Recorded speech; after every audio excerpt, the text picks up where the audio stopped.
Halo Sobat Nusa Edu, kembali lagi nih di tutorial PowerPoint. Presentasi jadi asik dengan desain menarik menggunakan PowerPoint. Bareng saya si Kang Rip.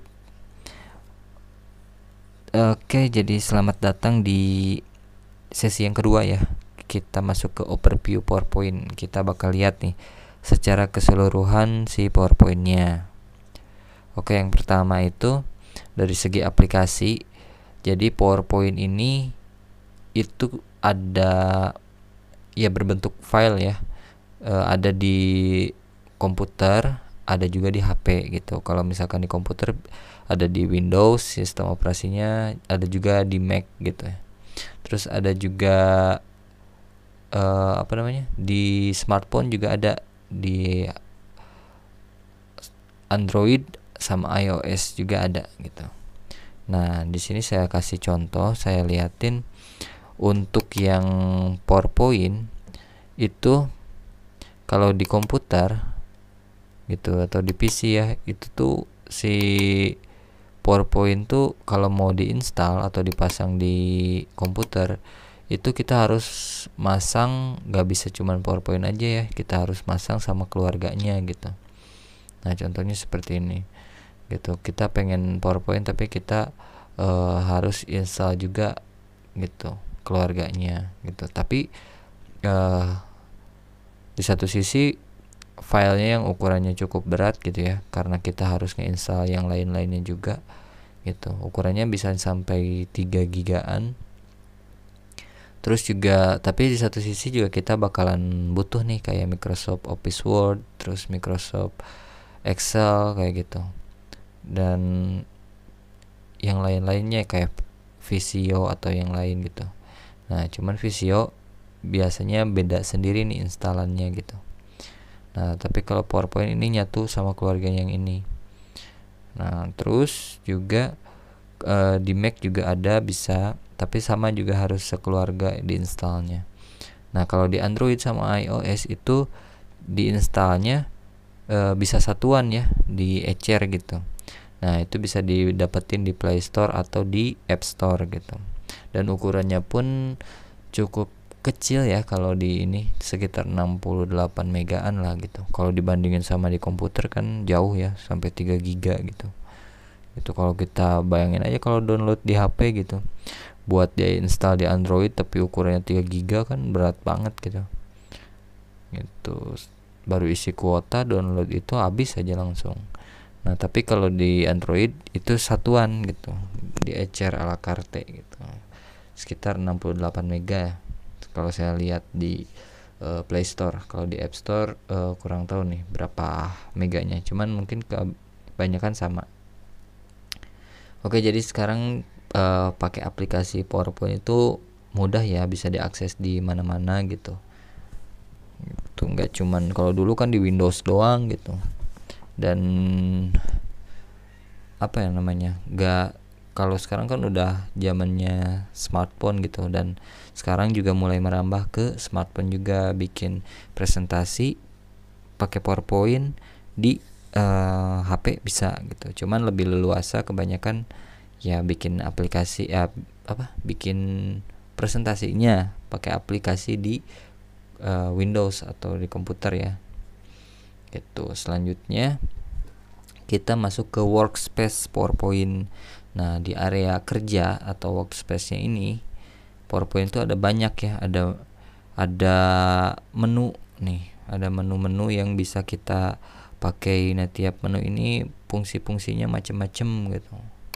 Emang banyak gitu, kayak misalkan insert ya, kita ada tanda panah, ini juga banyak lagi macamnya gitu.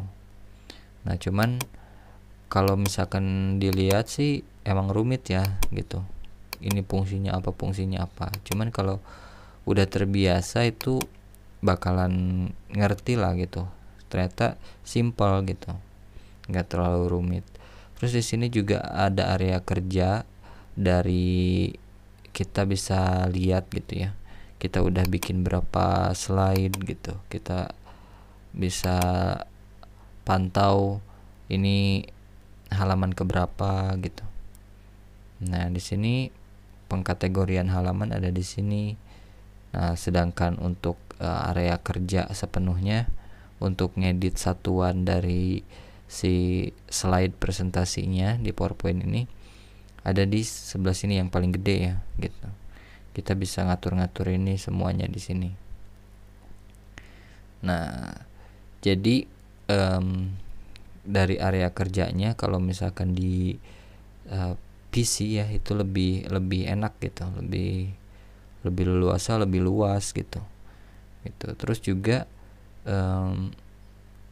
apa ya, si tampilannya pun juga kalau misalkan dilihat cukup apa ya, maksudnya ramah lah gitu. Jadi nggak terlalu rumit, nggak terlalu belibet gitu, dan kita bisa fokus ke area kerja yang ada di sini gitu. Itu apa yang kita bikin di sini bakal kita tampilin nanti ketika dipresentasikan. Oke, selanjutnya kita masuk ke hasil. Nah, kalau misalkan ada software, misalkan apa ya, misalkan Adobe Premiere nih. Adobe Premiere kan software pengolah video gitu. Ketika kita pakai itu, hasil yang ditampilkan nanti berupa video gitu. Nah, kalau di PowerPoint ini hasilnya adalah bentuknya presentasi ya, hasil. Nah, presentasi yang berbentuk soft copy atau soft file ya, file yang digital gitu, yang bisa kita copy atau transferkan dari komputer ke komputer, atau dari internet bisa kita kopikan gitu. Nah, bentuknya file yang bisa kita presentasikan gitu. Terus juga di sini nggak cuman sebagai alat presentasi doang ternyata ya hasilnya tuh. Kita bisa gunain sebenarnya si PowerPoint ini sebagai alat desain yang bisa digunain untuk berbagai macam keperluan, kayak misalkan bikin infografik, poster gitu, sosial media kayak misalkan postingan IG gitu, story IG gitu, terus sertifikat dan lain-lain gitu, bisa dibikin di sini. Cuman intinya adalah kita harus bisa dulu nih dasar-dasar untuk mendesainnya, karena misalkan untuk infografik, poster, sosial media, dan sertifikat dan lain-lain itu juga masing-masing punya tekniknya ya, kayak misalkan pengaturan ukurannya, terus tata letak dan lain sebagainya lah gitu. Tapi si PowerPoint ini khususnya adalah untuk presentasi gitu. Dan presentasi di sini bisa dijadikan banyak ya, banyak macamnya gitu. Kayak misalkan kita lihat di sini, kalau kita share ini kan sebenarnya khususnya untuk si presentasi nih gitu. Nah, tapi kita juga bisa ganti nih, gak cuman presentasi doang, tapi bisa jadi gambar atau misalkan dibikin ke file-file lain gitu. Contohnya juga ada dari PDF kayak gitu, atau bisa dibikin video juga gitu, macem-macem lah gitu. Nah, paling banyak sih kayak gini gitu, presentasi yang dipakai untuk misalkan event-event atau meeting atau hal-hal lain lah yang memerlukan tampilan gitu. Ketika kita mau menjelaskan sesuatu butuh tampilan, nah biasanya pakai si PowerPoint ini gitu. Nah, ini kan kita lihat nih, bisa dilihat ada layar yang paling gede ini. Nah, ini juga bisa dibikin lewat si PowerPoint ini gitu. Dan ini kan fungsinya benar-benar ngebantu ya gitu. Kalau misalkan gak ada si presentasi PowerPoint ini gitu, polos aja belakangnya kan, kita kurang apa ya, ngelihatnya pun juga kurang ya, biasa-biasa aja lah gitu. Tapi kalau misalkan kita kasih di sini, itu kita ngelihatnya pun juga bagus gitu. Oke, jadi yang pertama aplikasinya ya. Aplikasinya itu tersedia di berbagai macam platform, jadi lebih mudah lah kalau akses PowerPoint. Terus juga workspace-nya juga bagus ya, nyaman. Terus juga hasilnya juga berbagai macam gitu. Oke, mungkin segitu ya di sesi kedua. Kita lanjut ke sesi ketiga. Kita belajar tentang desain dasar desain grafis ya untuk PowerPoint. Oke, terima kasih, sampai bertemu di sesi berikutnya.